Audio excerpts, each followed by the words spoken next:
Could Kamala Harris be impeached? Lindsey Graham is saying, yep, we opened up Pandora's box, and this is what they can look forward to once Republicans gain control. So once again, our government is not going to do anything for us. They're instead just going to continue this really fun reality show we get to watch. At least we're entertained, right? Here's the article. It says right here, will Kamala Harris be impeached? Lindsey Graham says GOP could put her on trial for bailing out rioters. Says we've opened, if you want to show this article here, says we've opened Pandora's box to future presidents. If you use this model, I don't know how Kamala Harris doesn't get impeached if Republicans take over the House, said Graham. Says Senator Lindsey Graham on Sunday suggested that Republicans could move to impeach Vice President Kamala Harris, arguing that former President Donald Trump's Senate impeachment trial over provoking the Capitol riot had opened Pandora's box to future presidents, and that Harris could be impeached in a future Republican-controlled House for incitement of insurrection.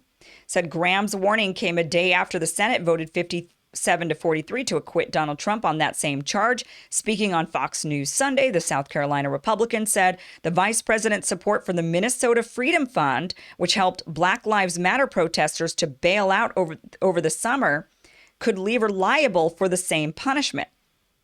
Said if you use this model, I don't know how Kamala Harris doesn't get impeached if the Republicans take over the House, because she actually bailed out rioters, and one of the rioters went back to the streets and broke somebody's head open, Graham told host Chris Wallace.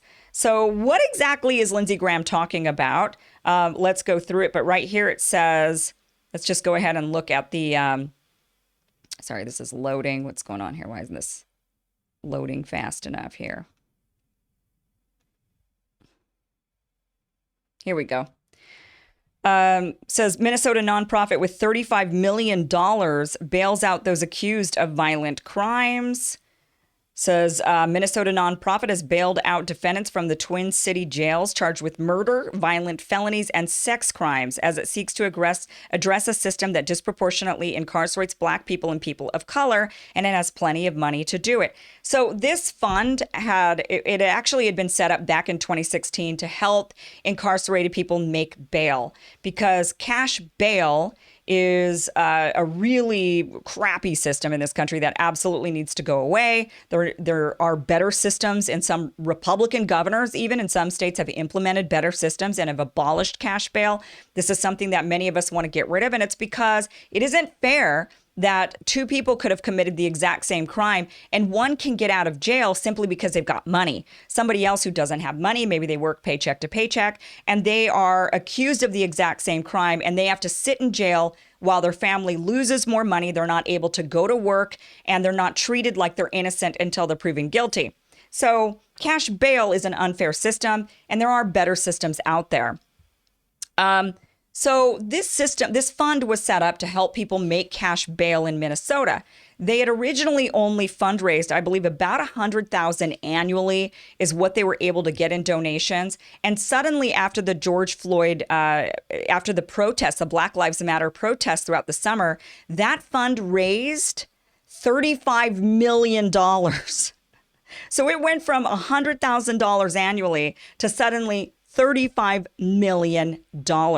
And a lot of that was because Kamala Harris donated to the fund, and she promoted the fund and encouraged others to donate to the fund as well. In fact, 13 Joe Biden staffers actually donated to this fund. Well, the problem with the fund is that the fund actually ended up bailing out people who were committing violent crimes, sex crimes. A lot of people were thinking that, well, Kamala Harris is doing the right thing because we have protesters that we're seeing the police are being way too aggressive with them. The police are rounding them up. The police are taking them into jail. And these people are just protesters. And the police are being overly aggressive to these protesters. And we saw that was the case in many instances. And we saw that, we see that even at the Trump, the Capitol protest that was going on there, and it was going on all throughout the Black Lives Matter protests. Seems to happen everywhere. We do have an issue with the police getting way out of control. And so a lot of people thought that this fund would actually go for bailing out those protesters. But instead, the fund was actually used to bail out violent criminals, those who were actually charged with violent crimes as well, including, as this article pointed out, people who went on to continue to commit more violent offenses. So imagine if I would have said to you, that Donald Trump has a fund, and that fund started bailing out people from the Capitol riots, that he was going around and bailing those people out. Do you know how much media uproar there would have been surrounding that? I mean, just imagine that for 2 seconds. Donald Trump bailing out the Capitol rioters, those who committed acts of violence, those who committed murders or assaulted people during those riots, let's say, and suddenly those people are bailed out by a fund that Donald Trump contributed to and promoted on Twitter. I mean, imagine that for 2 seconds. You know what the reaction would be to that. The news would talk about it nonstop. It would be considered more fodder for why he's guilty. They would say, this guy's guilty. Obviously, look at what he's doing. Now he's bailing out these domestic terrorists. And meanwhile, Kamala Harris did this very thing. And that's why Lindsey Graham is saying, watch out. Once Republicans get in office, we can come after you. And you're not a former official. You're a sitting vice president now. We can remove you now. We don't have to go back. So this is from the Washington Post. Now, they decided to do a bit of a fact check on this.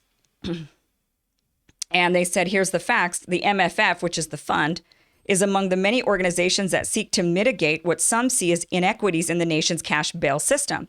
People who cannot afford to pay the full amount in cash for bail generally must either wait in jail until their trial or borrow money, forfeiting 10% of the loan up front.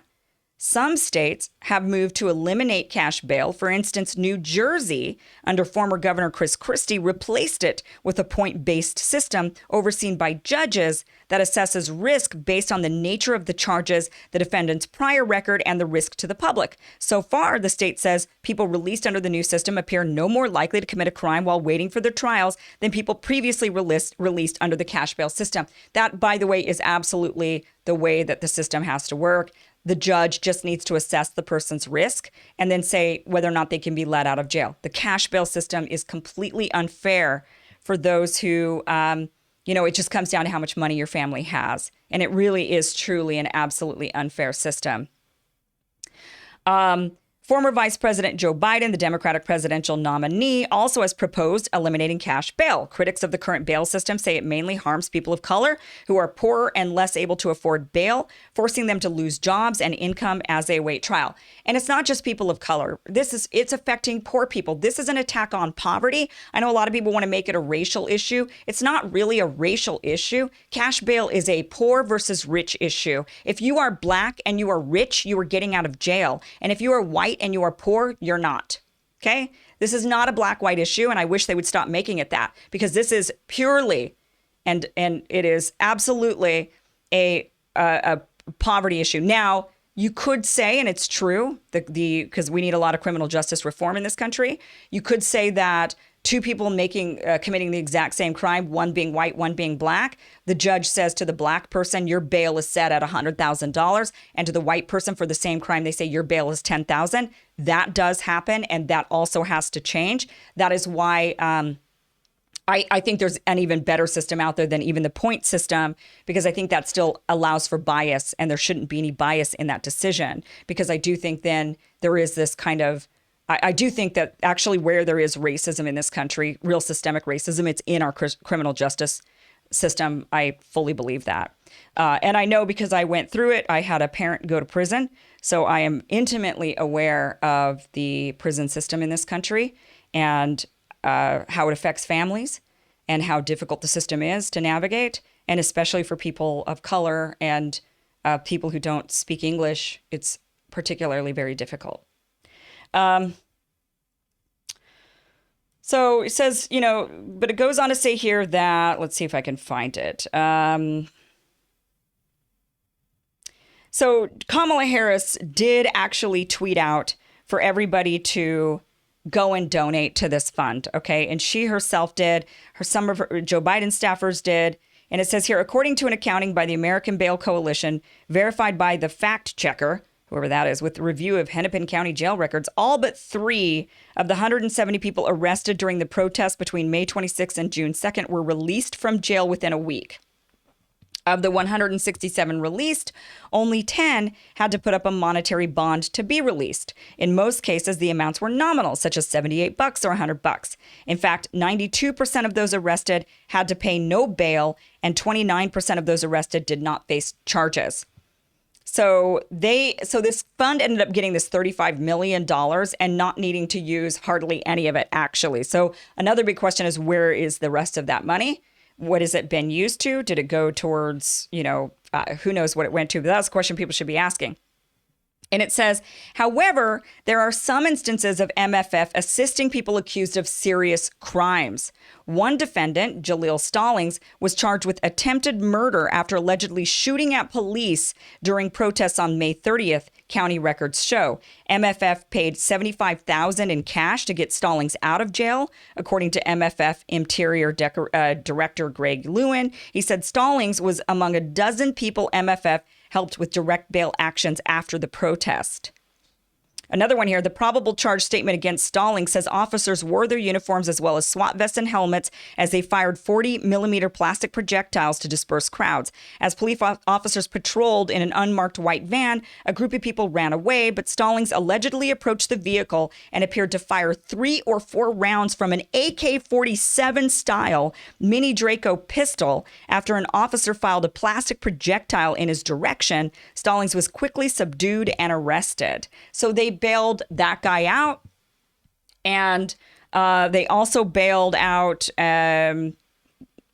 let's see here. There was a couple more here's another one. It says on August 10th, Minneapolis television station KMSP aired a report documenting how after receiving the torrent of donations, MFF had bailed out a number of people charged with violent crimes, including posting $100,000 for a woman accused of killing a friend and $350,000 for a twice convicted rapist charged with kidnapping, assault, and sexual assault in 2 separate cases. So I'm not sure if all of the people who donated to this fund under Kamala Harris's direction really were understanding that their money would go to violent criminals. I think most of the people who donated to this fund believed that they were going to be bailing out protesters who were being charged by the police for inciting violence at the protest, or those who we saw tear gassed or pepper sprayed, or we saw a lot of protesters rounded up by the police. And I think many of us believed that this money would actually go towards bailing out those protesters, not towards bailing out sex offenders and murderers. Nonetheless, that being said, I want to make it clear, I still believe that if there is that people are innocent until proven guilty, and if somebody is violent and they should not be on the streets, then there shouldn't have been a cash bail placed on them at all. If they're too dangerous to be released, then the judge should say, you can't be released until your trial, you're too dangerous. And if they aren't too dangerous to be released, then they should be released until their trial. That's the way that should work. Nonetheless, this fund helped bail these people out. So when Lindsey Graham says that Kamala Harris could potentially be impeached for aiding and abetting the people over the summer who were wreaking havoc on our cities, those who were creating violence, those who were attacking people, those who were looting and raiding, and that for many felt like an attack on the nation, he's got a bit of a point.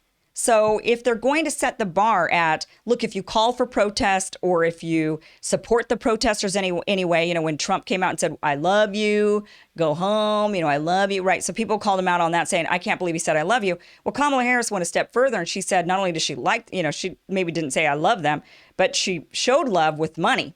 And she said, I'm going to help them with money get out of jail.